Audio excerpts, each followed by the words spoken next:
Welcome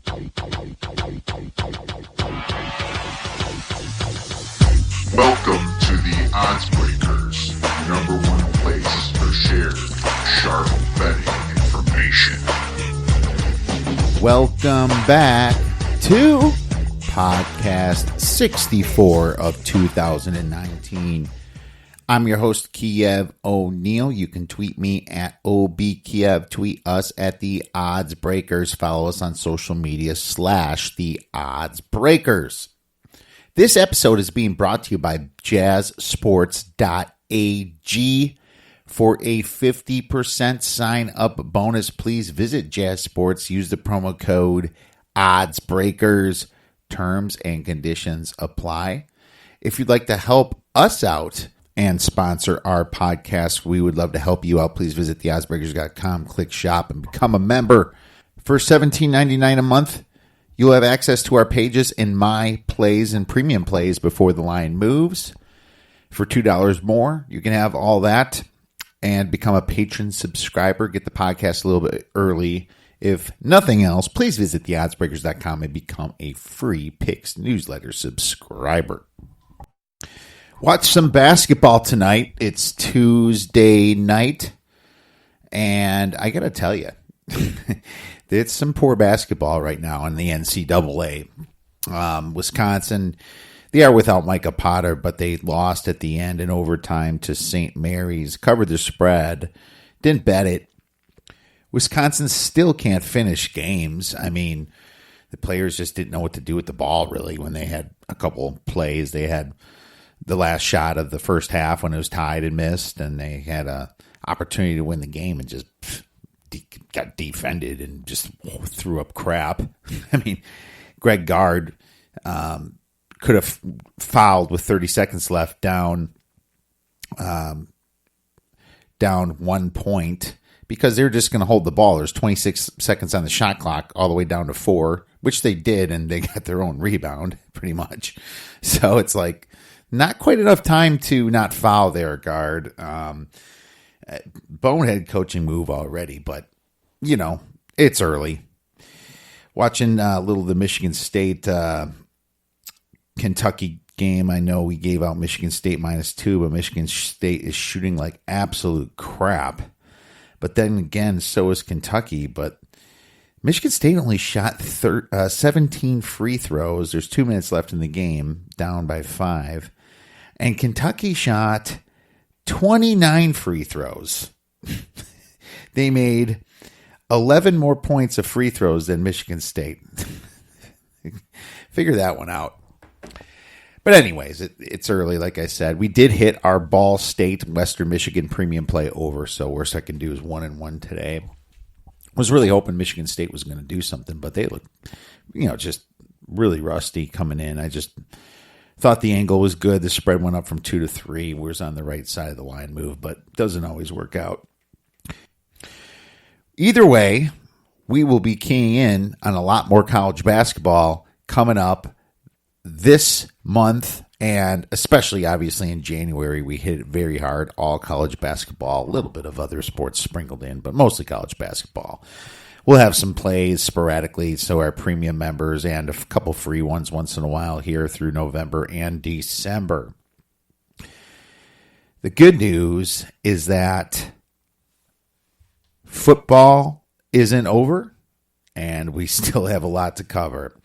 We have a great show for you today, and I'm actually going solo this whole episode, no guests. I had opportunity to bring in, a couple guests. I'm going to postpone them. I'm leaving this weekend, obviously. If you listen to the last podcast, I'm going to head out to the Wisconsin-Iowa game, but I just want to kind of cover more bases and go over the full card with some leans for you guys, give you my 3 plays in college, and obviously same thing for the NFL, and give you our NFL plays as well. So you're going to benefit a lot from my content here. I know you'll have to deal with me the whole podcast, but you can always listen to me at 1.5 the speed with the proper podcast app, because that's how I listen to podcasts anyway. I can get a lot more into it. So if you don't do that already, not too bad of an idea. But before we get into college football slate and NFL slate and our sharp line movement, I want to talk a little bit about fandom and how fandom can be completely blind. I got to tell you, I regret joining some of the Chicago Bears and Wisconsin Badgers. I'm in the, I have the Wisconsin Badger Fans for Life site, but there's a lot of people that need to be corrected on that site, and on these Bear fan sites, you would think that these people just started watching football like 2 years ago or something, because they cannot be more wrong. Now, I'm guessing that the rest of the nation, you guys, at least 90% of you guys are not Badger fans, and 90% of you are not Chicago Bear fans. So you can probably see what I'm saying here. So the Badgers and the Bears, I'm kind of unfortunate to be their fan, because they rely a lot on defense, but there's just nothing to their offense really but a running game for Wisconsin and a bunch of just blah misdirection type crap that worked last year a little bit for the Bears, but obviously they've been exposed and our quarterback lost confidence. So what I'm going to tell you about what these two groups have in common: they both think their quarterback is good. Literally, these Bears sites are not blaming the quarterback. Some people are. But the majority of them are now blaming the offensive line, saying that Mitch has no time to throw. Okay? They're blaming the offensive line. They don't understand how these two things work together. Okay? They don't understand that. I'm going to give you an example.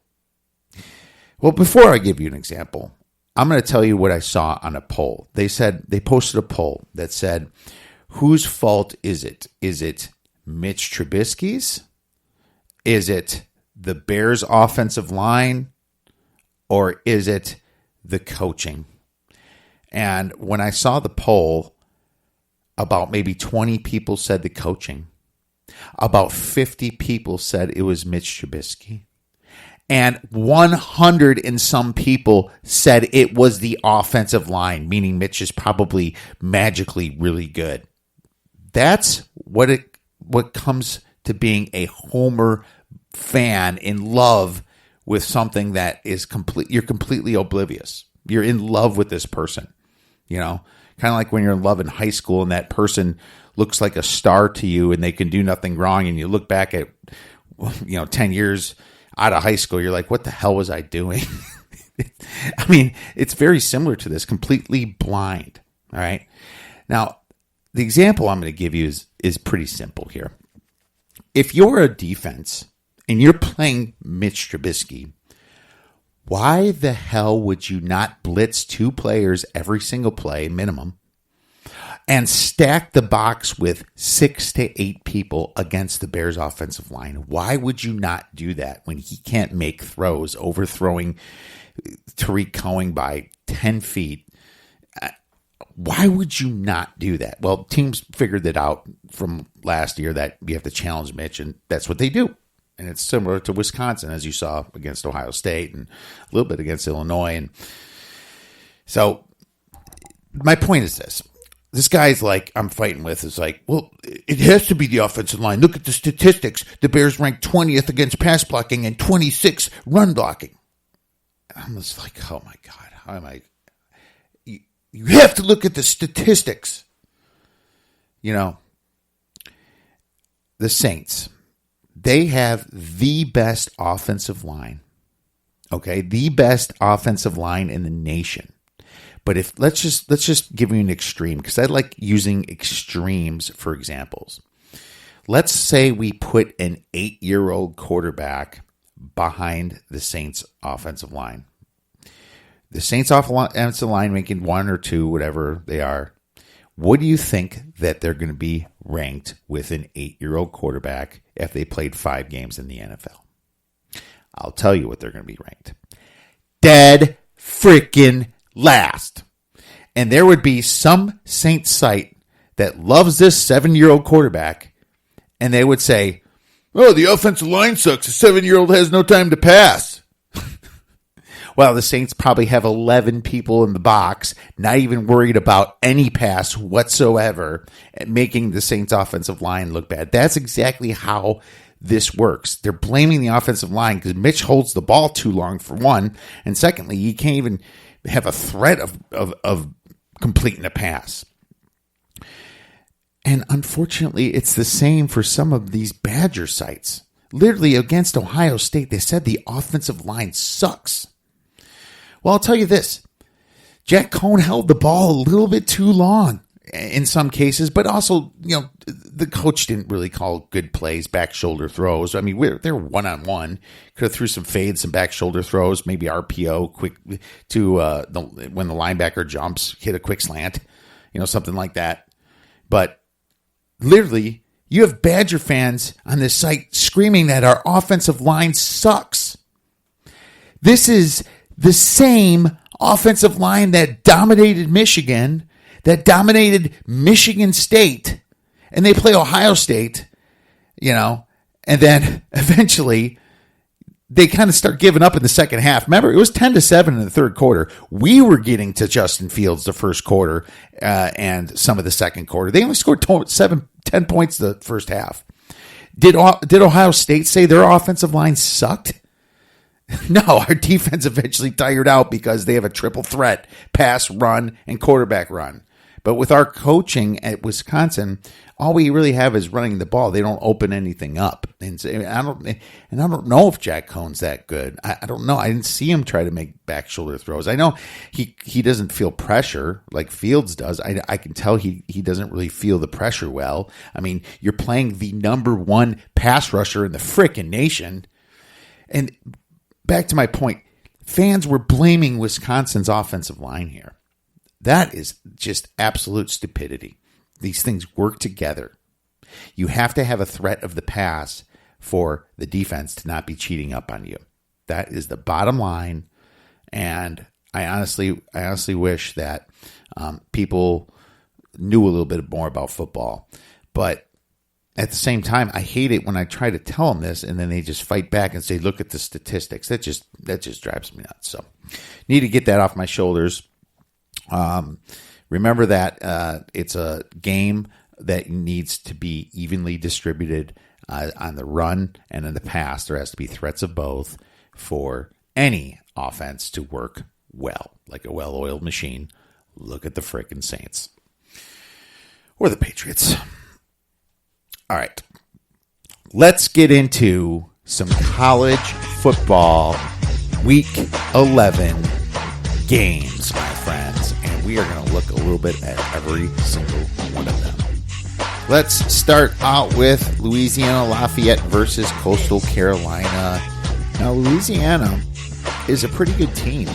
I did see them lose against Appalachian State. I didn't think that they really outplayed that much that game. They beat Arkansas State well after that at Arkansas State 37-20. They beat Texas State 31-3.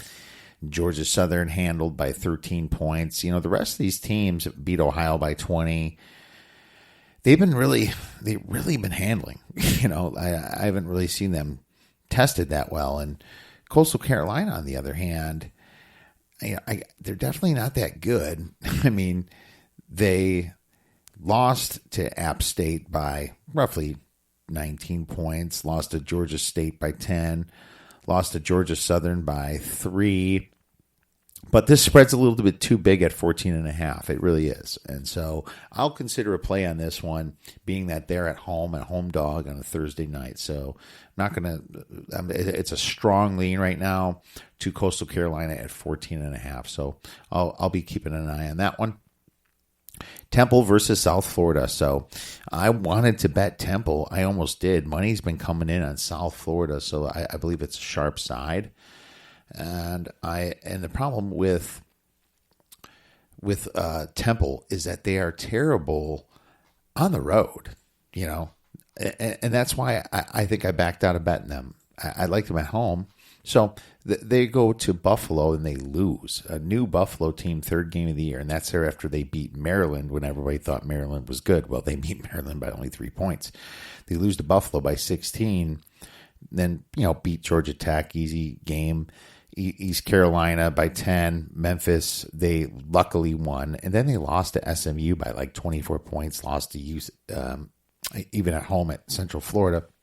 So their only games they played on the road was losing at Buffalo, beating East Carolina by 10 points, whoop-de-doo, and SMU, they lost by 24. I can't back them on the road against South Florida because of those reasons. So I'm going to pass this one. Very small lean to Temple. Central Florida versus Tulsa. This is a lot of points, but Tulsa, I think they've kind of been knocked out of the college football bowls, and that worries me. You can't. I like how Tulsa fought against Memphis, only losing by 1 point. I like how Tulsa fought against SMU, only losing by 6, but they now have 7 losses on the plate. So, what kind of motivation are they going to have? This is almost a UCF play. UCF trying to obviously still impress here after 2 losses. Uncharacteristic for this UCF team. I lean them out as a road favorite, minus 17. Washington versus Oregon State. Wow. Oregon State has really, really improved. And when I say really improved, I mean, they look awesome. And, I almost bet them last week against Arizona. I never did. I kind of chickened out there. Thought that this could be flat, but they ended up winning the game outright. And I really like I like their coach. Their coach is doing a great job there. They're Jake Luton, the senior quarterback, 19-1 touchdown to interception ratio. He's got 61% of his passes completed. This team has really come together here. They had that bad loss against Utah, but Utah is tough. Then they beat Cal. Then they beat Arizona. They beat UCLA the week before that, so it was also kind of a letdown spot against Utah. This is Washington's lost a lot of games, so 4 games so far. So I lean right now to Oregon State. And from a power rating standpoint, I only have this. I have the side on. I have it 9-point spread.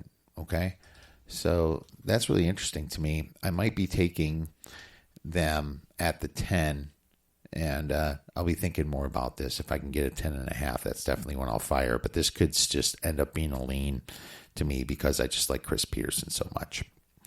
Those are the 2 Friday games, Central Florida and Tulsa, against Tulsa and Washington versus Oregon State. Now we got to get into Saturday, Florida State versus Boston College. Like I said before, Florida State's now +2. They've been hovering around 2. Like I said, it might be an auto bet for me because they fired their coach, but I still haven't played it. Texas Tech at West Virginia. Texas Tech laying 2.5 points at West Virginia. This is a dangerous game for Texas Tech because this might be the one that West Virginia finally wins here. They've been on a losing streak. We bet their season win total under 5.5.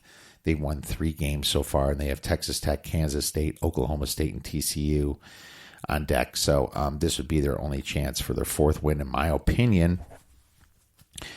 Texas Tech coming off 3 losses in a row against Baylor in a close one. Iowa State, a 10-point loss, and at Kansas, that was a bad one, 3-point loss. So, the lean right now is to West Virginia on this one. From a straight power ratings, I think I have Texas Tech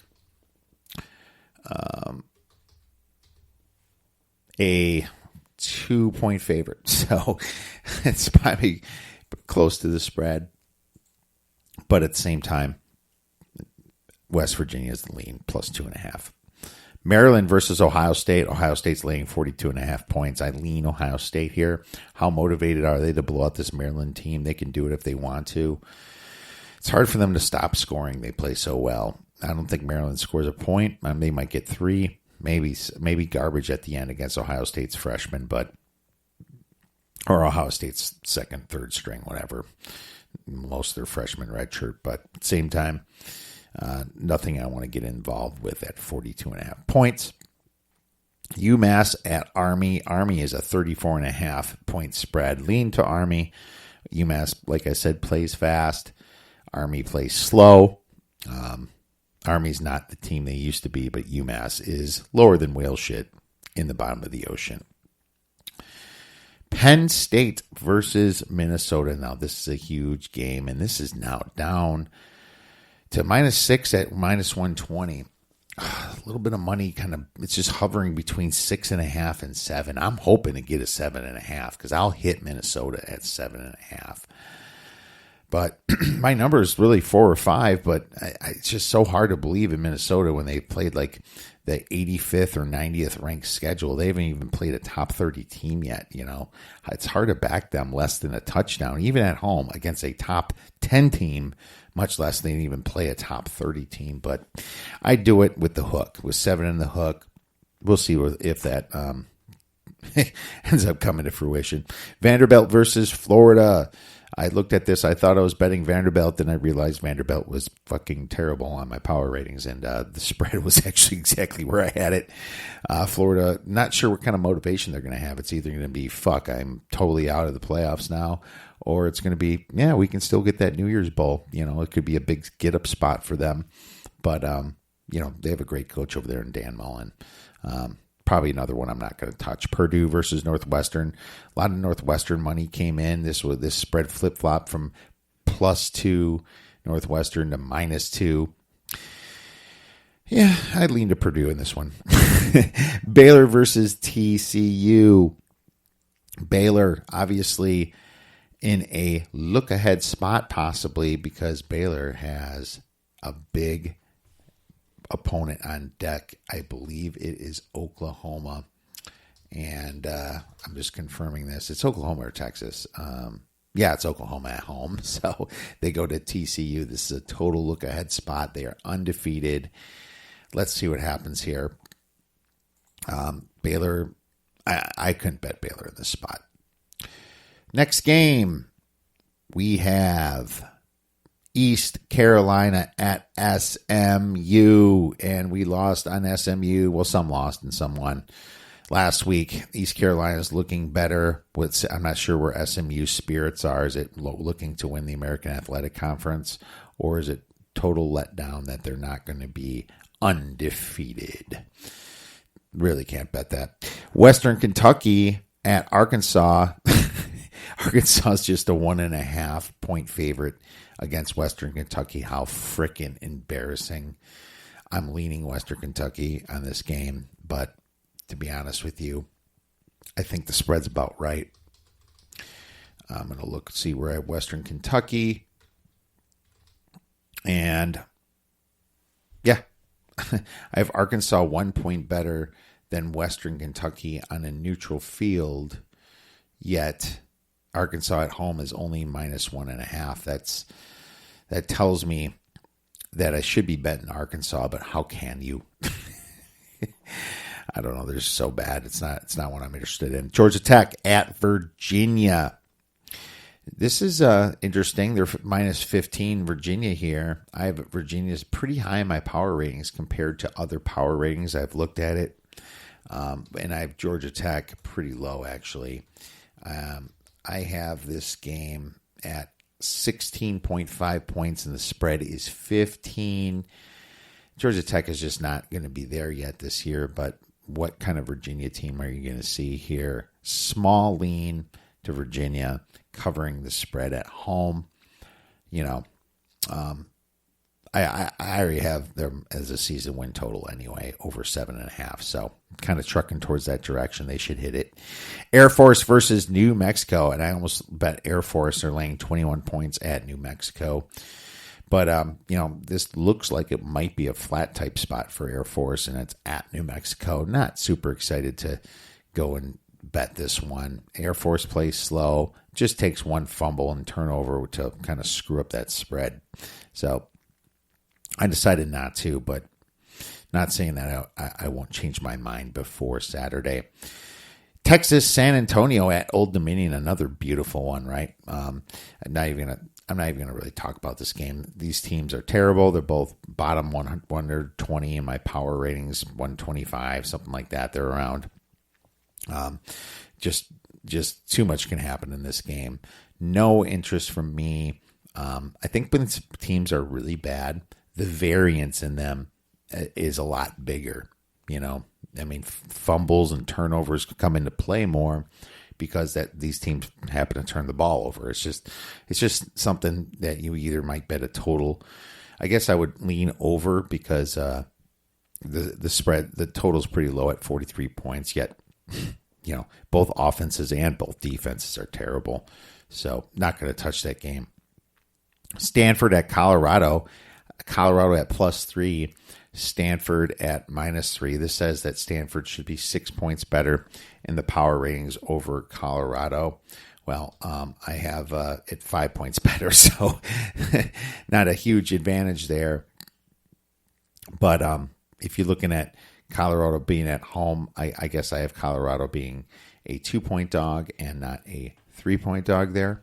So I'd be looking at Colorado here, but they've been really injured this year, so I'm not super excited about it. Plus, who's quarterbacking for Stanford? Is it KJ Costello?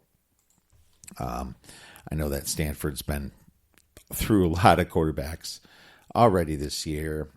And let's see if we get an update on that. I haven't checked it today. Stanford. Davis Mills is questionable. And I would guess it would be Costello then. So, and I literally haven't watched much Stanford football lately. They've been they've already screwed up too many of my bets early, so I kind of lost interest in them. All right. Next game, we have Charlotte versus UTEP. This is one that I lean Charlotte. It's 13.5 points. UTEP is another terrible type team. At least Charlotte can score. Charlotte does average some good points per game, obviously, when they're not playing Clemson, because they played Clemson and I barely lost when I bet on Charlotte. But they scored 39 against North Texas and won. Scored 34-20 against Middle Tennessee State. But they lost some games like against Florida International, 23-48, and they lost 14-30 at Western Kentucky. Yeah, I definitely lean them, but UTEP, they're out of bowl contention themselves. Their only game they won was against an FCS school, a bad one at Houston Baptist, and they haven't been within 10 points, but only once throughout the whole season. So UTEP is a pretty bad team. I lean Charlotte here, and this could be a play, actually, if my power ratings have it correctly. 24-10. I have the spread at it should be 11 or 12, but I sometimes you just can't go by power ratings. You just have to see how bad a team is. 13.5 isn't too bad of a price to lay, I think, in my opinion, when this team is so bad. Lean Charlotte. We'll look at it a little bit more later. South Alabama at Texas State. Texas State still has a chance to make a bowl game. South Alabama doesn't. That's why you saw the spread go from 7 to 7.5. There you go there. Louisville versus Miami. Miami could be in a letdown spot after beating Florida State, but which Miami are you going to get? Are you going to get the Miami that sucks on offense, or are you going to get the Miami that's good on offense here? It's they're kind of one of those teams that is really hard to back as well. UConn versus Cincinnati. Cincinnati's a 35-point spread. I lean UConn here. Cincinnati, they're kind of a running team, and they don't play all that fast ball. As a matter of fact, let's pull up their plays per game. Cincinnati ranks 73, only at 70 plays per game. So, I think UConn score a little bit against them. As a matter of fact, I think UConn kept one game pretty close recently. And they're another slow-playing team, 68 plays per game. They beat UMass, of course. They won their first game against Wagner, kept it within 8 points early against Illinois. Yeah, they were close against Illinois. They were close against Houston. That's what it was. They only lost by 7 points to Houston. So, but they did get beat by 42 against Tulane the week before. So they're sporadic, up and down. Probably lean to UConn in this play. Illinois versus Michigan State, and the spread's at plus 15. This thing went all the way up from 11.5 to 15. And my friends, we actually have a play on this game. Looking at this, I wasn't in love with it at 11.5, but I was looking Illinois, but the steam just pushed it over the top for me. Now we know history tells us that Illinois can easily get blown out and screw up and turn the ball over and screw up their spreads. They're like the Jameis Winston of college. But lately they've been pretty good. And I think they gained a lot of confidence in that Wisconsin win. Literally. I like looking at recency. I am recency biased because it's what they're doing now. Sometimes you can get the most value on teams when they start out bad and end up good. After Wisconsin, they beat Purdue at Purdue 24-6. Then they just beat Rutgers 38-10, kind of in a spot where, it was flat. Now they're going to Michigan State. And how much does Michigan State care about beating Illinois when they have Michigan on deck here? Probably not that much. All right. This is a huge look-ahead spot for Michigan State, all right? Illinois is the motivated team here. So this thing passed the 2-touchdown level. This is a play for me. And to be honest with you, I think Illinois can possibly win this game because they do have some offense now. They do have a running game. Now, that's what Michigan State supposedly is very good against, is the run, only allowing 3.32 yards per rush. But you saw Wisconsin able to do it. And I think this could be a position where maybe with some good coaching, Rod Smith is the coordinator over there. Brandon Peters might be able to throw a little bit over the top there. He's got only a 13-4 touchdown to interception ratio, 56% passing now. The way he's been playing, I wouldn't doubt if they would upset here. I think that it's going to go like this. I think there's a 40% chance that Michigan State blows them out or covers the spread. I think there's a 20% chance that Illinois wins outright. And I think there's a 40% chance that they don't win but cover that spread. So obviously it'd be a 60% chance that they cover the spread if they win outright. So I like the chance here. I'm taking them 2.5 stars, and I'm going to sprinkle that money line for sure. Wake Forest versus Virginia Tech, and this is an interesting game. It was at 3.5, and now it's all the way down to 1.5. Sharp side is hammering Virginia Tech now. As you know, there was a misleading score when they did play against Notre Dame last week. But at the same time, Virginia Tech is a pretty good team. They started out really bad, losing to Boston College. They only beat Old Dominion by 14 points, and that looked bad. Then Furman by, 7 points. They lost to Duke by 35 points, so everyone was down on them. And then all of a sudden they go to Miami and beat Miami outright 42-35. Then they play Rhode Island, which is a decent FCS team, actually, and won 34-17. Then they go beat North Carolina 43-41, a much improved return of the Mac Brown. North Carolina.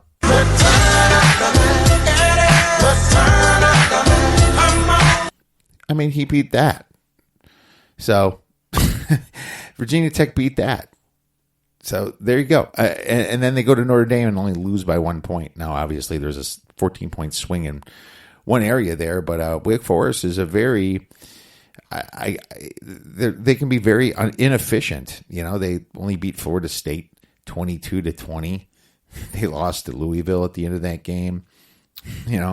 They beat North Carolina State, but NC State's terrible. Then now they're going to Virginia Tech with a look-ahead spot to Clemson. So this is why there's so much sharp money came in on Virginia Tech here. So I wanted to just talk about that a little bit there. Next game, we have USC versus Arizona State. And USC is now a dog. I think this one flip-flop too. USC plus 1.5. ASU is looking good. USC is probably feeling a little bit devastated. losing their ass to Oregon. They've got some injuries on that team as well. And I think, let's see if they've healed up a little bit. No, not really. Their running backs are really banged up. And now that Liam Jimmons, they lost their defensive lineman, that's not good. They lost a linebacker, Abdul Malik McLean is out. That was like 2 weeks ago when that happened. So now they're very injured. That's why you're seeing money. This was kind of a cluster injury play for Arizona State here, in my opinion. I lean that way, but it's still USC and Arizona State, second year under Herm Edwards. Not going to play it. UAB at Southern Miss. I almost played the under in this game. It went from 50.5 down to 50 as I just said that. So, it was at 50.5 earlier. But it looks like money's coming in on the under. A little bit of money came in on UAB. It was at +6. Now it's at +4.5. I decided not to play this game. Thought about it. Georgia Southern at Troy. This is a big letdown spot for Georgia Southern, yet Troy has been just terrible on defense, worse than I could have ever imagined. And Georgia Southern is starting to kind of come together here, even though it's a letdown spot. It's so hard for me to trust Troy because I've been burned on Troy twice already this year. I don't want to make it a third time personally, but I'll lean to Troy for you guys in this letdown spot. Next game, we have Kansas State versus Kansas versus Texas. And Texas is a 7-point favorite here. Kansas State had a huge win against Oklahoma, obviously. Then they beat Tomato Can Kansas last week, but they're playing better. They're playing a lot better. The over-under is at 58. Texas plays fast. Can Kansas State score some points here is the big question to me. So I guess I would lean to the over here. And I guess I would lean to Texas too. It's a short spread for a Texas team against a K-State team with a new coach. New Mexico State at Mississippi. Mississippi a 28-point spread. New Mexico State is terrible, but the fact that Mississippi is only laying 28 points makes you wonder how down Mississippi is. I lean to Mississippi here. This could be a spot where they just want to blow somebody's ass out, and no better person to do it than, or no better team to do it than New Mexico State. North Texas at Louisiana Tech. I have the spread at -5 for Louisiana Tech. North Texas has been very injured. I wonder if they have their quarterback this week. Checking on that right now. And yeah, looks like the quarterback's back. Yeah, North Texas is a much better team. When they have their quarterback playing for them. I kept forgetting his name. Mason Fine, that's who it is. Mason Fine. And they were bad without him, but he's 27-6 touchdown to interception ratio. That's a lot of touchdowns this year. Is 27, even though he missed a game or two there. So I'm going to lean North Texas in this one, but I didn't play it, and I'm not sure if I'm going to because LA Tech is a pretty dang good team this year. As a matter of fact, they are in my power ratings. I have North Texas a little bit worse of a team than LA Tech. So, and they're playing at LA Tech. So, meaning the spread for me would be about 4, and the spread is about 5. So, pretty close to that right now. Moving on. The big game that I'm going to, Wisconsin hosting Iowa. Wisconsin is now back to a 9.5-point spread. I saw this get down to about 8, and it got brought back up to 9.5. Well, I'll tell you right now, Wisconsin, if you look at the yards per play, Wisconsin is around 6.1 on offense, only about 3.9 on defense, which is great. Iowa's not too shabby. They are a 4.5 on defense, and offense, Iowa is at 5.5. So Wisconsin is about a net 1.1 yards per play better than Iowa, which equates to roughly 7 points, 7.5 points. But if you look at the efficiencies, the net efficiencies, yards per point, etc., Iowa edges out Wisconsin. So that's why you see it at about a 6.5, add 3 points to home point field advantage. You're at a 9.5 right there. Also, my power ratings, is between the 7 and the 10. My power ratings have this game at a 3-point home field advantage for Wisconsin at a 7.5. Now, the reason that obviously I'm not betting Wisconsin or Iowa here is, well, I'm definitely not betting Wisconsin. My power ratings should have been Iowa, but the total is so low in this game, and that's why you saw some money first come in on Iowa. Totals at around 38 points. So, there might not be a ton of possessions here to score a lot of points. So totals definitely favor the dog when they're that low. When totals are really high, they usually favor the favorite. So, the more plays, the more time you have to beat that team. Obviously, if a football game was 8 quarters long, the spreads would double. So there you go. Anyways, I cannot wait to watch this game, but it's going to be cold, and who knows? It's the Midwest; it could rain, but right now the forecast is looking okay so far. Next game, we have Georgia State versus Louisiana Monroe. Georgia State has been a great team since they surprised the Tennessee Volunteers at the beginning of the season. They have a fantastic offense, but they play very fast. They're one of the top 5 fastest teams in college football, but they are just not that good at defense. They give up 35 points a game, 6.7 yards per play. To be honest with you, they have a yards per play discrepancy somehow. They have a net negative 7 yards per play discrepancy, and I don't know. They just keep winning games. They're not turning the ball over a lot, which is good. They actually only have 2 losses at Western Michigan and at Texas State, so looking good. Then they won their last 4 games against Arkansas State, Coastal Carolina, Army, and Troy. So very good team. Now, Louisiana Monroe, they're not terrible, but they're not good either. They're 3-4.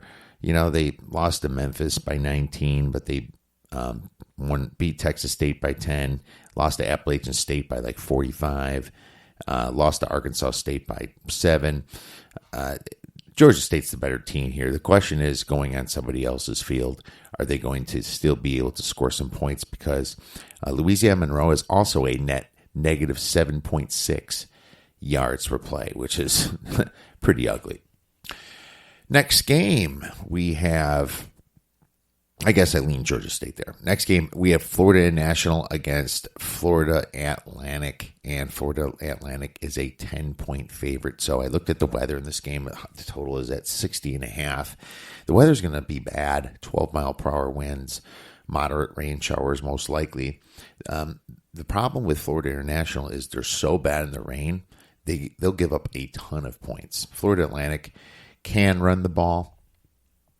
They're still more of a Lane Kiffin, passing type team. But, Florida Atlantic will do whatever it takes to beat Florida International. Florida International is a bad team this year. And for some reason, like we said before, they returned a lot of production, but they just look so bad. Yeah, it was Middle Tennessee State that went over the total in a rainstorm. They scored 50 points against Florida International. So that's why I'm not going to get involved in this. Their defense can be just so bad in bad weather. Appalachian State versus South Carolina. This game is pretty huge. I gave over the total of 52 on the Tuesday podcast. South Carolina is a 4.5-point spread, but they're very injured. Now, normally, you would bet an SEC team against a group of 5 team at a low total like this, but low spread like this. But South Carolina, they're very injured, and that's why you see the low spread. And you know that Appalachian State is a pretty good team, so the lean is to Appalachian State.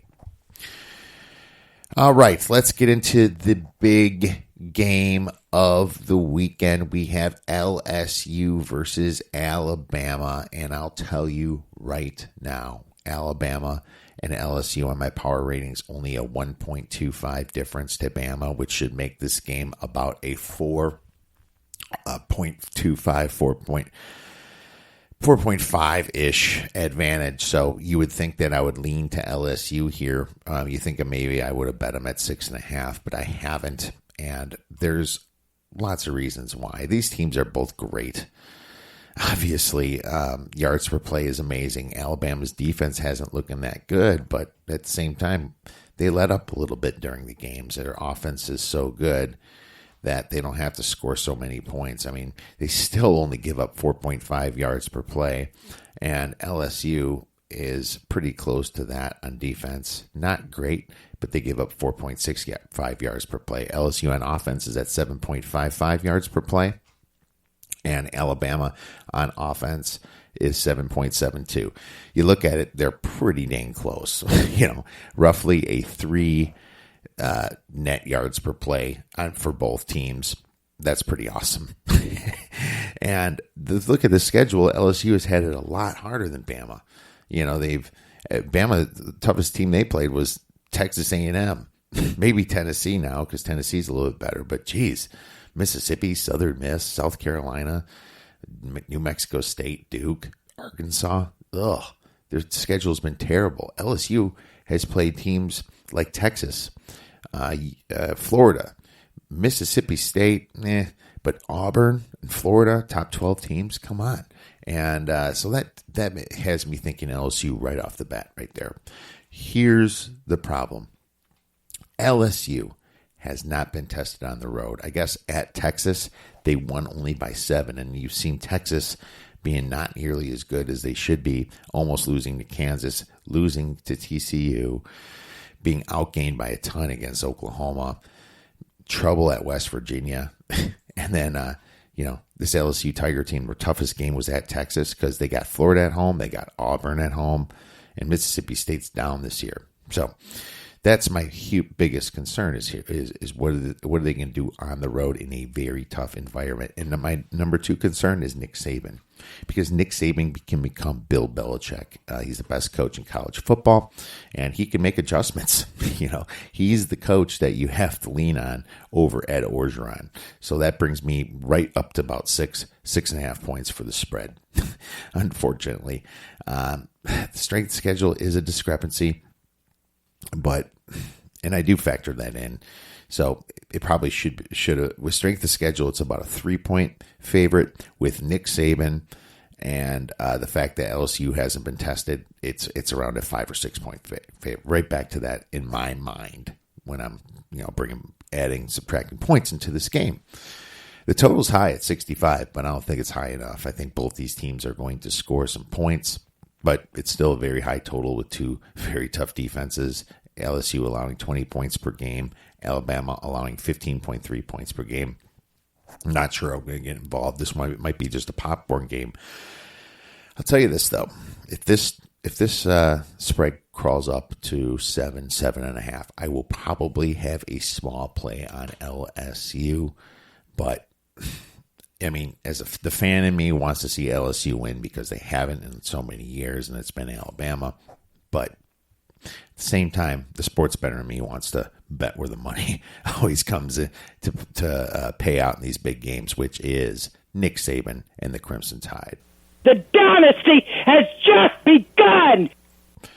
Next game, we have Missouri at Georgia. Missouri's been on free fall lately. You wonder what the hell's been going on with them, but they got Georgia here. Georgia is only a 17-point favorite here, and I actually have them as a 6-point favorite in my power rating, so it's really close right here. I don't know what the hell's going on here. Missouri is terrible in bad weather, I think, and that's why they lost. Some pretty bad games here. Obviously, that terrible loss at the beginning of the season against Wyoming. Then they ripped off 5 games in a row, including teams like South Carolina, Mississippi, Troy, West Virginia, blah, blah, blah. Not too many good teams. Then they play at Vanderbilt and lose somehow. Vanderbilt is terrible. And then they play at Kentucky in a lot of rain and wind, and they lose as well. Well, I guess the biggest handicap here is to look at the weather then. And, Georgia knows that they have a shot here if they win out here.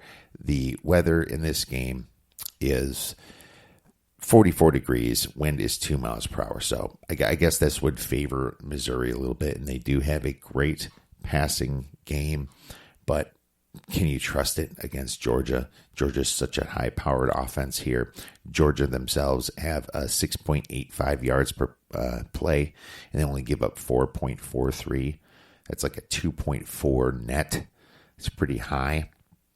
Missouri, on the other hand, is at 5.81 yards per play and gives up 4.4, and that's only a 1.4 net. So basically, if you look between the teams, Georgia outscores them plays them in yards per play by 1. But Missouri hasn't even played a ranked team, and Georgia has played Notre Dame and Florida and at Tennessee. So they have had definitely the harder schedule there. So my lean here would be to Missouri. I would have to see. I think this would be a big get-up spot for them. I didn't bet it yet, but if this thing keeps going past the number, Kelly Bryant, I think, is the type of guy that's going to have a chip on his shoulder in a big game because he got pretty much fired from Clemson as their starting quarterback. 62%, not terrible. 14-5 touchdown to interception ratio. All right, what do we have for our next game? Utah State at Fresno State, and to be honest with you, I can't get a good gauge on Fresno State. I bet Hawaii. That was a coin flip at the very end last week, and Fresno State ended up winning that game. But Utah State has been terrible. They just keep getting worse and worse under Gary Anderson. Fresno State, with their new team this year, they returned 0 production, is a favorite at home by 6. This spread is right. I'm not touching this game. This is an interesting one because Washington State is going to Cal, and Washington State is a 7.5-point favorite. Cal has 0 offense, but the question is, do they get one of their quarterbacks back? I think they might get Monster back, and we'll see if that happens, but Devin Monster is questionable. They obviously lost Chase Garbers earlier in the season, but to be honest with you, they weren't putting up a ton of points either. Got shut out at Utah, but they won some big games earlier in the season, which scares you a little bit, right?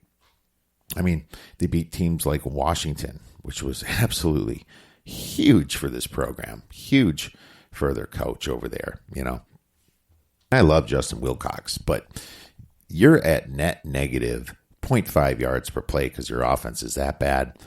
You only scored 17 against Oregon State, 7 at Oregon, 17 at home against Arizona State, and then you're going to play a Washington State team that has a defense that isn't great, but they still only stop people at 29.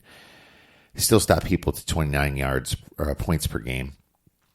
Play a lot of possessions, obviously. Washington State almost beat Oregon. I have to lean Washington State in this game, but I'm not looking forward to bet it. They have Stanford on deck, and this could be a kind of a flat spot for them. Next game, we have Clemson at NC State. NC State is absolutely garbage. Clemson is a 32.5-point favorite.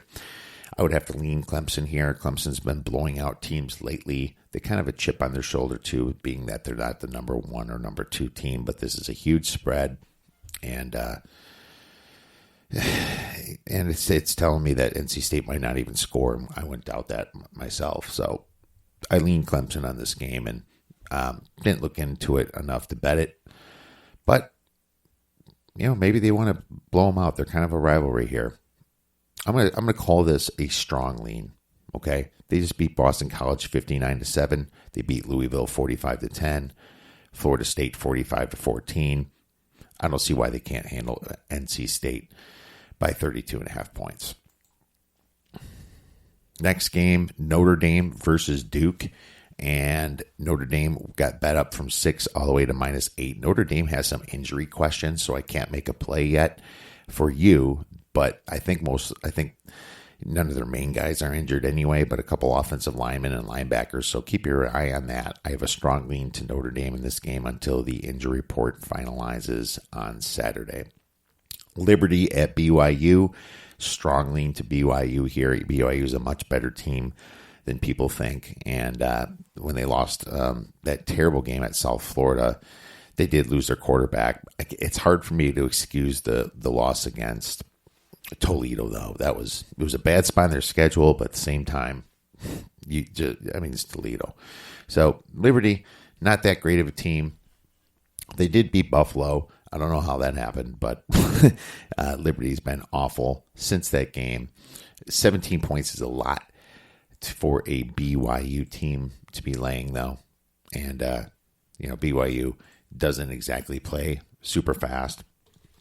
As a matter of fact, they were a little bit below average in pace of play. So definitely going to lean to BYU, though, in this spot. Tennessee versus Kentucky. Tennessee was a dog in this game, and now it's down to pick 'em. I definitely lean Tennessee here. I won money on Tennessee as my number one bet last week. But I'm just not so. They're still kind of inefficient. They can make some nasty mistakes. So I didn't bet this game yet. Might be betting Kentucky again. Oh, by the way, like I said with Tennessee, they've gotten better. Quarterback Jarrett Guarantano Bay, and he's been ripping it up lately. But they still can falter out in the red zone. I mean, the first few drives, they had to kick field goals against UAB. And then UAB kind of did it to themselves by throwing a bunch of interceptions as well. But it was a 30-7 game. Not that Kentucky has been doing any better because they've also had their serious quarterback rows. Sawyer Smith, he's been out for so many games. And I believe that he actually is questionable this game, so not sure what's going to happen. Lynn Bowden is questionable too. They lost Nick Scalzo to an ACL a while ago. They've had quarterback woes. Okay, so not sure if Sawyer Smith's going to be playing this game with his shoulder. Now, if he's playing, then I guess maybe Kentucky's going to jump up here, but I would still lean to Tennessee. And maybe you'll get a better number when the injury news comes out. Iowa State versus Oklahoma, and this is a play, one of the free plays I will be giving you. The spread is about 13.5, 14 points for Oklahoma. Over-under is at 68. Now, I'm looking at the total of this game, to be honest with you, because Iowa State can play Oklahoma very tightly. The under is 7-1 for Iowa State since October 21st, 2017, when Iowa State's a road dog, and the under is 15-4-2 since November 28th, 2015, when Iowa State is on the road themselves. So Iowa State is a road under team. Kind of see what I'm getting at? Oklahoma may have a powerful offense, and they rank number one at 9.5 yards per play, 49 points per game, but they haven't played a defense with a pulse. All right.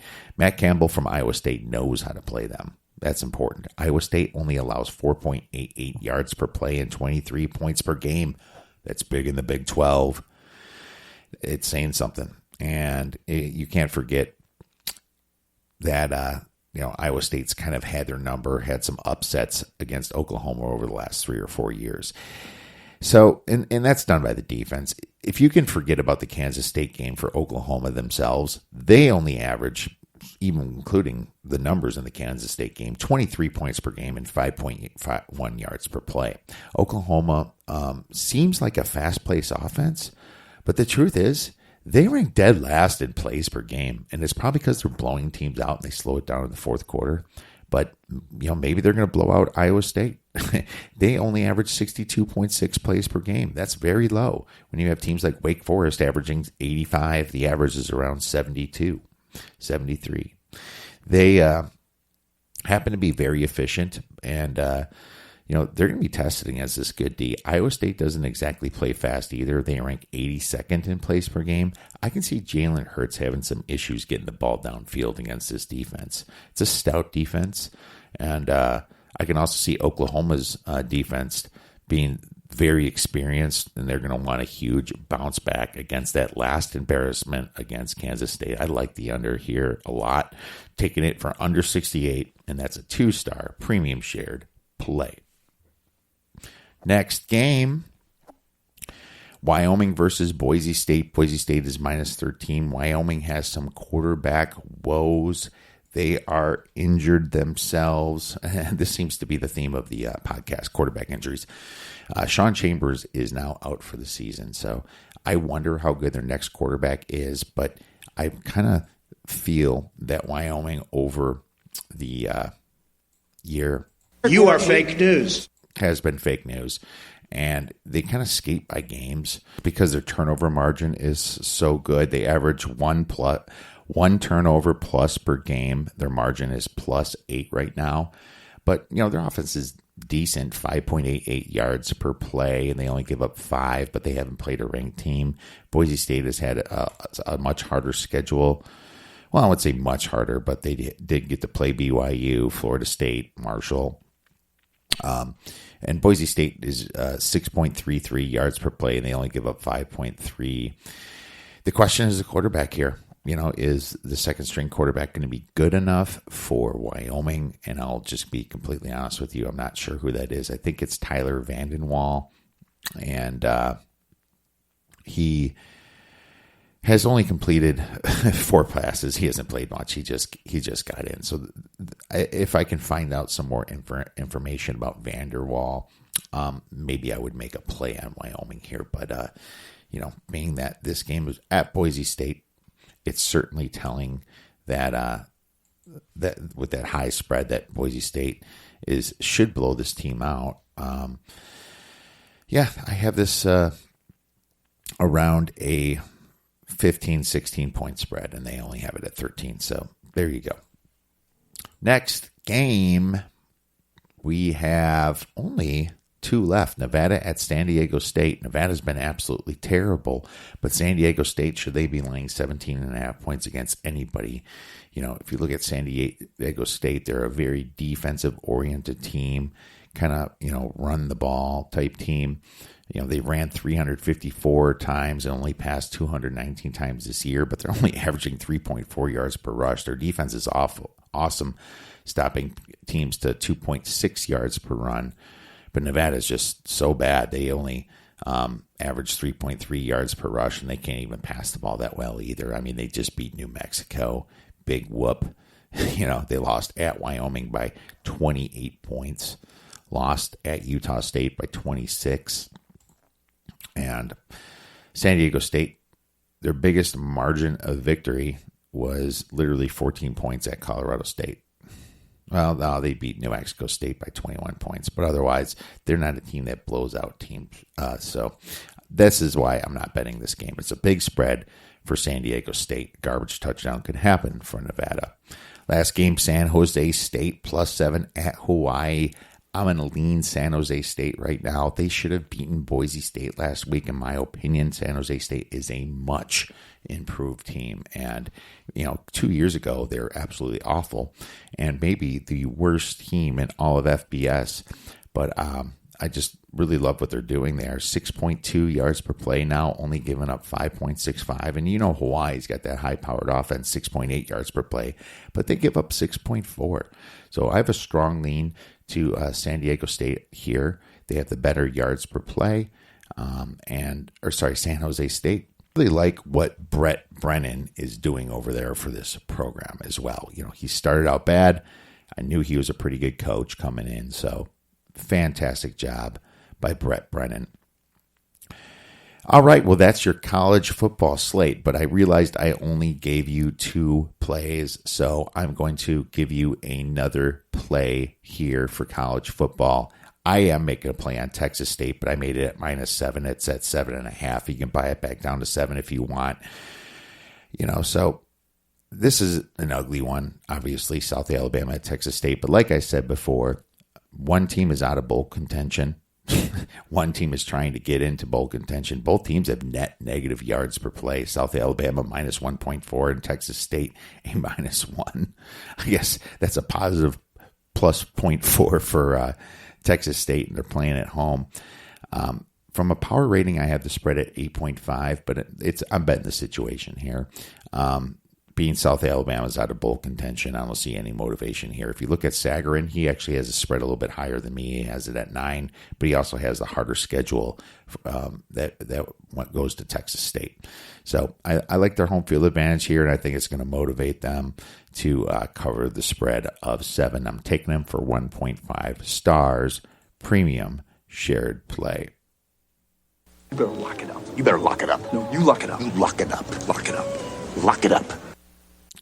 All right, now it's time to get into our NFL slate for Week 10. We're starting out with a Thursday night game. The LA Chargers playing the Oakland Raiders. Oakland Raiders are dogs by 1 point here. This is a strange line to me.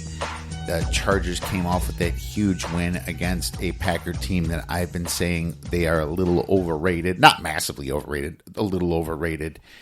And now they are going on the road to face the Raiders here. The Chargers are a pretty good road team and a bad home team, but this Raiders team has really surprised people, keeping close games with Houston, beating the Chicago Bears outright. They also last week beat the Lions. The Lions somewhat beat themselves. The Raiders have a very poor defense, and definitely don't want to bet too many unders in Raiders games. But this is a high total at 49, so it tells you some points are going to be scored. Look at for this game is the injury report, because both teams are riddled with questionable players. So I don't want to make a decision here just yet, but I think I lean Oakland Raiders right here for sure. My power ratings say they should be favored by a couple points, not dogs. We have the Buffalo Bills against the Cleveland Browns. No more London games, by the way, which is nice. We don't have to worry about our fantasy lineups or our bets on those games on Saturday if you want to make a late bet. Now, Buffalo, they were a little bit overrated, and this line tells you that. They're dogs at Cleveland by 2.5 points, which says that they're only a half point better on a neutral field over Cleveland. So that's not exactly what I have. I have Buffalo more of a... Where the hell is Cleveland? Oh, 2-point favorite on a neutral field. So I think that Cleveland should be favored by 1 point here. Under the 3, not a big adjustment for me. Cleveland pisses me off. Trust me. And if you're a Browns fan, you're probably pissed off too because of all this talent. It seems to be wasting. Freddie Kitchens doesn't have this team together. They're not utilizing Odell Beckham nearly as much as they should. And that's on Kitchens right there. I don't know. He kind of came in last year as an interim coach. Players liked him. They beat some bad teams, so kind of tricked some people. Then all of a sudden, he became looking like not qualified for a head coach. So my question is who's going to show up for Buffalo? Is it going to be a good offense? I do like the way Allen is playing quarterback. He's not turning the ball over. Mayfield is. I got to lean to Buffalo on this spot, but I have not played it, and I would look towards the under more than anything in this game. I didn't play that either. It's pretty low at 40 points, but Buffalo doesn't run up the score, and Cleveland can be kind of incompetent there. So that's a lean to the under. Arizona Cardinals at Tampa Bay Bucks. Now, okay, this is a play, guys, and I know you're going to freaking hate me, and I know Tampa Bay has absolutely screwed us, and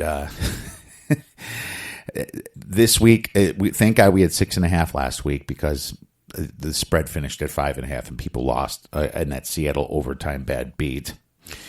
But this is the third week in a row I'm betting them, and I need to hit this.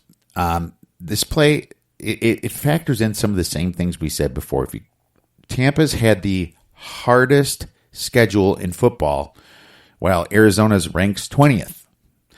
Tampa Bay is, on my power ratings, on a neutral field, 3.25 points better. So why is this spread not a 6-point spread?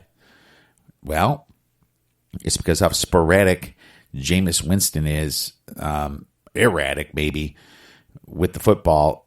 His fumbling and everything is ruining spreads, yet his talent can't actually win games. So I got to tell you, it's hard to bet this Tampa team, but I always find value in them on the line.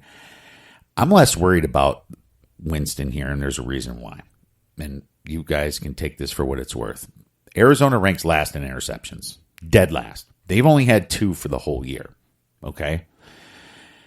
Secondly, Bruce Arians. He left Arizona on good terms. He, quote-unquote, retired. But the truth is, he didn't seek a Keim or anybody bringing in any good players. They were starting to blame him for his terrible GM duties, Steve Keim. And so Arians kind of left. But now he's playing his Tampa team. It was good terms, but he's going to want to beat them because he didn't get players like Kyler Murray, as quarterback. And, Peterson's been a jackass. He didn't have receivers like Kirk and Isabella. So I think he's going to have a little chip on his shoulder here. This is kind of a home run spot for Bruce Arians. They need a W really bad. Jameis Winston's going to eat a W. I took Tampa Bay -4. It's a 2-star premium shared play. Next game, we have the New York Giants against the Jets. And gosh, should the Giants keep getting themselves in trouble. They had that game against Dallas, and not only did they blow the game, they blew the spread. Dallas scored another touchdown at the end to seal it. I mean, when are the Giants going to get off the schneid? People think that this game, is a home game for the Jets, but it's really not because they play in the same stadium. There's going to be fans of both teams there, 50-50. The Jets are 2.5-point dogs on a neutral field is what you have to look at it. And, as far as the Jets, they're pretty low in my power rankings. They're almost last. Not that the Giants are really that high because they're not. They have some talent there, but they just haven't put it together. So the lean right now is the Giants. Next game, we have the Atlanta Falcons against the New Orleans Saints. This is an ugly one. Atlanta's coming off the bye. The Saints got their quarterback back. The Saints are so efficient. Atlanta is so bad in the secondary, yet this is a rivalry game. This might be just one of them that the Saints play or the Falcons play out of their minds. I don't like laying double digits in the NFL unless there's a really damn good reason for it, and I don't see why the Saints have to try really hard to beat this Falcons team, and I can see a garbage touchdown to their stud receivers at the end. The lean, unfortunately, is the Atlanta Falcons, but I did not play this game. The Baltimore Ravens at the Bengals. The last game they played was at Baltimore, and Cincinnati scored a garbage touchdown to cover the spread.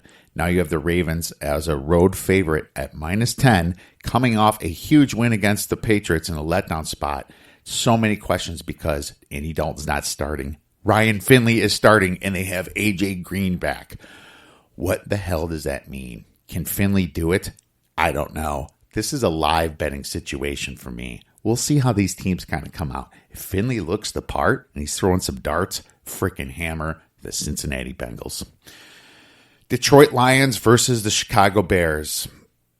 And I just want to say one thing to Chicago Bears front office. Fuck you very, very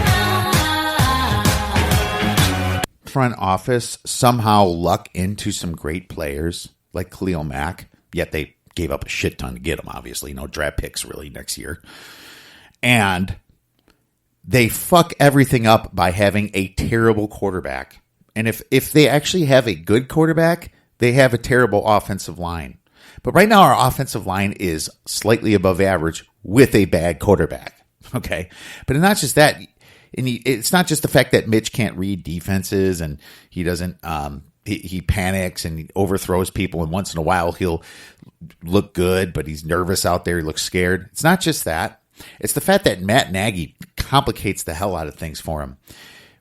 One thing that I think I'm going to play, and this is a prop bet for you, I think it's time that Trubisky starts running again, and he's getting so much criticism in Chicago. But if you have a blitz coming at you, which he does almost all the freaking time, a stacked box, people coming through the line to stop the run and the pass, that's what it really is. They try to contain him. You got to just, no matter who you are, you got to run a bit. And if you can't feel the pressure, you just got to run like Josh Allen does. You just got to go because the linebackers are gone. You get 8 to 20-yard chunks when that happens. So there's going to be a rushing yards total on Trubisky, and I'm going to guess it might be 20, 25. I don't care what it is. This is going to be my big derivative prop bet. I am betting Mitch Trubisky over his rushing yards total. Now, as far as the fucking spread, the Lions should not be 2.5-point dogs against this terrible Bears team because you haven't seen a lick of offense from the Bears. It's not going to take much to beat them. Okay. But at the same time, this over-under is at 41.5. And if the Bears can look like they did against the Vikings, then there's absolutely no fucking way that this total gets anywhere near 41.5. So I lean under in this game, and I'm going to bet the Trubisky prop over his rushing yards. Unreal. Next game, Miami versus Indianapolis. The Dolphins are 10.5-point dogs, but the quarterback is completely unknown in Indianapolis. There's nothing I have to say about this game because right now that spread is in the middle between Hoyer and Brissett. Indianapolis at home, I'm higher on Indianapolis than Football Outsiders, by the way. But either way, they're playing Miami. On a neutral field, I have them about 10.75 points, which is 13.75 at home. Yet, if Hoyer plays, the spread should probably be about 9.5. You don't know what the hell's going on. Plus, Miami's playing a little bit better. And I believe Fitzpatrick is starting again. So, there you go. No play for me. But I'll tell you this, if I get some word on Brissett by Friday, I might make a play. Hell, I might even tweet it out. Follow me on Twitter at OBKiev and at the Odds Breakers. Next game, we have Carolina versus the Green Bay Packers. And this game is interesting because the Packers came off a bad loss in LA and Carolina came off of a win. So you lean to the Packers. The spread's 5.5, I guess, but I still think the Pack might be a little bit overrated here. I don't love the 5.5. I do have the Packers favored over Carolina by 4.75 points. I have this spread at 4.25 points. So it's a little bit more of a lean to Carolina, but if it gets to 6.5, which I expect it to do, I expect Packer money to come. I'm going to be betting Kyle Allen and the Carolina Panthers because freaking Christian McCaffrey is an absolute stud. Next game, LA Rams against Pittsburgh Steelers. Pittsburgh Steelers plus 4. This is a play. No doubt in my mind that LA has a coaching advantage here. And McVay's coming off a freaking bye. But he still has to travel far for this Rams team. If you look at the total efficiency of these teams, even with the slow start for Pittsburgh, they rank 21st in overall DVOA and the Rams rank 11th. This tells me the Rams are a little bit above average and the Steelers are slightly below average. Kind of, right there. So I think going above the 3 at home is a little risky for Vegas. I have to really look at the pass rush because Pittsburgh has been putting pressure up. They rank 3rd in the league in sacks, and it's not like Jared Goff is that elusive. And that's what screwed him up against the Bears game. He got hit and rattled. I think TJ Watt and the Steelers are going to do that to him. When we last, saw them play against Tampa. He got rattled a couple times and lost the game outright. So that's the secret. And obviously McVay doesn't put golf in those situations. He tries to do play actions and rollouts. I mean, he's a smarter coach than Nagy. But at the same time, all it takes is one big hit, and I think they're in some trouble. Plus, Gurley hasn't been playing right. It's just been a little bit more of a mess there for the Rams. They just got rid of Aqib Talib, too, on defense. So pure power ratings, I literally only have the Rams by 1 point here. So I'll take the 4 all day. I like the value, and I hope to death that Mike Tomlin will not screw me on this play. Unreal.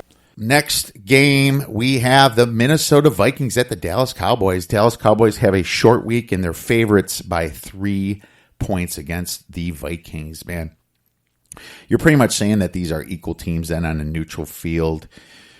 I actually have Dallas 2 point. Yeah. I have Dallas slightly. It should be a half point better on a neutral field. So Dallas 3.5. The fact that this is is 3, I'm not going to touch it. I can't trust Cousins in a game like this. Dallas might get Van Der Esch back for this game. So I think the spread, unfortunately, is about right. The over-under is very high, though, at 48. And I wonder if Minnesota's defense should slow the Dallas Cowboys offense down a little bit. They do have a very good defense there, and Minnesota needs to win games just like everybody else. So lean is Minnesota because Dallas on a short week. If this thing gets to 3.5 for any reason, it'll be a play on Minnesota. All right. Next game. Last game, Monday night game, Seattle versus San Francisco, -6, over under 45.5. This is a play. So it's well known that the 49ers have a fantastic defense and a great offense. We know this. They rank number 1 in opponent yards per game at 271. They also rank 7th in offense at 390 yards per game. But Seattle, they rank 4th on offense too. They're really good there, 395 yards per game. A little bit better than San Fran on offense, but terrible on defense, 25th, allowing 380 yards per game. So you think that the total in this game should be around 47.5, right? Wrong. Dead wrong, because, I mean, the total is 45.5. I think it's off. Both these teams average 57 points per game combined. And if you factor in the fact that the 49ers lost their second to best defensive player, linebacker Quan Alexander, I have to think that their defense is down a little bit. The key to this handicap here is really, you know how Russell Wilson is high octane, can score, MVP, throwing 5 TDs a game. The key is their plays per game. Okay, San Francisco ranks 4th at 68 plays per game, and Seattle ranks 8th at 65 plays per game. So this pace is going to be a little bit up in this game. I think this under is definitely too low. I love the over in this game. This is my best bet for the NFL. Over 45.5. This is a 3-star premium shared play. All right, my friends. That's your NFL card. I hope you enjoyed the way I did this podcast. Please rate, review, and subscribe if you love the podcast. Really appreciate your listeners out there. Love also hearing your feedback. Now it is time for The Sharp Side of the Force. The Sharp Side of the Force is being brought to you by uwager.lv. For a 50% sign-up bonus, please visit uwager and use the promo code ODDSBREAKERS. For sharp movement, we are going to start out with college football sides. And remember, we need a 20% difference between ticket count and money for it to be sharp movement in general. So the first game, we're looking at UCF at Tulsa at +17. Sharp money on Tulsa, 44% difference. Only 22% of the tickets are on Tulsa, yet 66% of the money is on Tulsa. Sharp money on Georgia Tech at +17 down to +16, a 32% difference. Sharp money on Northwestern, and this thing flip-flopped, -2. Purdue now to -2.5. Northwestern, a 27% difference. They're looking at the home team here, but I'm not so sure about that one. Sharp money dual action on Charlotte at UTEP from 11.5 to 12.5, and 95% of the money is on Charlotte. Sharp money on East Carolina at SMU from 23.5 down to plus 21, a 33% difference. Sharp money on South Alabama at plus 7.5, a 36% difference. Obviously, I gave out Texas State. I disagree. I think South Alabama's season is donezo. Sharp money on Kentucky. And it went from it was at -1. The sharp money hit at -1, and a 23% difference between ticket count and money. And that's really it for anything significant. And I guess there's dual action on FAU against Florida International. That's going to be kind of a rainy, windy game, but it's at -10 still, so 97% of the money is on FAU, and I kind of agree with that one. In the bad weather, FIU is terrible. Sharp college totals, and it's got to be 30% here. We have sharp money on the Clemson under from 54.5 down to 53 at NC State, a 56% difference between ticket count and money. Dual action on Florida State's total over 61.5 to 63. 71% of the tickets are on the over. 99% of the money is on the over. So there you go. And there's also dual action on the Georgia Tech at Virginia over. From 44 to 46.5, 89% of the tickets are on the over, but 92% of the money's on the over. Let's see here. Sharp money on this UConn Cincinnati under went from 58 down to 54.5, and a 42% difference in that one. Virginia Tech versus Wake Forest. Sharp money on the under went from 65 all the way down to 61.5. A 46% difference. Wake Forest plays fast. They must not expect them to score too much.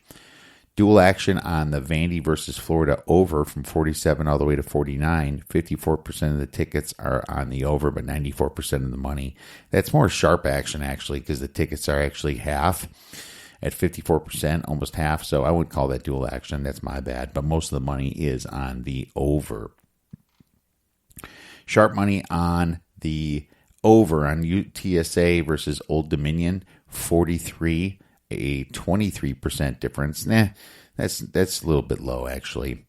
Sharp money on the Wyoming versus Boise State under 48, a 63% difference. So 32% of the tickets are on the under, but 95% of the money is on the under. So there you go. Wyoming has been kind of an under team this year. Sharp money on the over. Liberty at BYU over 58.5, a 44% difference. Sharp money on the over on East Carolina versus SMU, a 37% difference. Sharp money on the under. South Alabama at Texas State under 41.5. Sharp money on the over. New Mexico State at Ole Miss from 60 all the way to 64. A 32% difference on that one. Sharp money on the under. Georgia State at Louisiana Monroe. A 44% difference, under 76. It went up first, though. This thing went from 72 all the way to 76, so it got hit then, and now a different, bigger group hit it down. It's a high total, but man, does Georgia State play fast. Next one is the over. Washington State at Cal from 51 to 51.5, a 41% difference. Man, Cal is such a bad team at scoring there. I don't even know what to say about that. If you're looking at the Wisconsin game, most of the money's on the under, just to let you know. It's a 20% difference. 63% of the tickets are on the under, but 83% of the money is on the under here. So the bettors are leaning under in that game, just so you know. And I think it'd be best to talk about Alabama and LSU. It's really split with money. 63% of the tickets are on the under, but 51% of the money is on the under 63. for LSU versus Bama. So, but 40, like I said, 49% of the money is on the over, 51% of the money is on the under. That's really a good number there, in my opinion. As a matter of fact, this whole game really has a good number on the side and the total. Let's get into a little sharp NFL, and we have sharp money on the Jets at plus 2.5. A 21% difference. Oh, the Jets. Sharp money on the Falcons, believe it or not, at the Saints, but it's way up to plus 13. That's a number grab. 23% difference between number of tickets and money. Sharp money, that's really about it. Let's go to sharp totals. Sharp money on the Kansas City at Tennessee over 48.5, a 39% difference between ticket count and total. They expect some points in that one. KC's defense is not that good, although Tennessee's offense isn't that good, but KC should be able to put up 30 themselves, right? Next one, you have sharp money on the under, Detroit at Chicago, under 41.5, and a 32% difference there. Kind of dual action. 60% of the tickets are on the under anyway. But I couldn't bet Chicago over ever. Sharp money on the over Miami at Indianapolis. Dual action, really. 66% of the tickets are on the over, but 94% of the money is on the over. So it's sharp money, but most of the tickets are on the over anyway. And that's over 44 for Miami at Indianapolis. And there you have it. That's your sharp action for college and the NFL. If you have any questions for us about that, please tweet us at the Odds Breakers. That's all we have for you today. Sorry the episode went so long, just so much to talk about. Wanted to cover the full slate of games, and at least there's enough bye weeks to stop my rambling. But hey, if you want us to break it down a game for next week, please let us know through Twitter or contact us through theoddsbreakers.com. I hope you all have a fantastic weekend. Go win all of your bets and go get some winners.